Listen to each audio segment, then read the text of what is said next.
ለሊቀ መላኩ ለቅዱስ ሚካኤል ክብር ከሌላችሁ ይህንን ቪዲዮ አሳልፉት።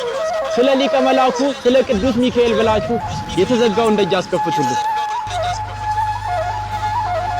ይህ የተዘጋው የግለሰብ ቤት እንዳይመስላችሁ የመላኩ የቅዱስ ሚካኤልና የቅድስት ኪዳነ ምሕረት ቤተክርስቲያን መግቢያ በር ነው። እስከ መቼ ድረስ እናንተ ያላችሁ ይሄንን የ11 ሚሊዮን ዕዳ በመክፈል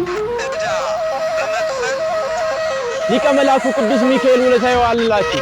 ሁላችሁም የሊቀ መላኩ የቅዱስ ሚካኤል ደጅ እባካችሁ አስከፍቱልን። የተዘጋውን የቅዱስ ሚካኤልን በር አስከፍቱልን። ለሊቀ መላኩ ለቅዱስ ሚካኤል ትንሽ እንኳን ፍቅር ካላችሁ 100 ብር እንኳን ሳትሰስቱ ሁላችሁም በማስገባት የክርስቲያናዊ ግዴታችሁን ተወጡ። ደጁን አስከፍቱልን፣ ሰንሰለቱን አስፈቱልን።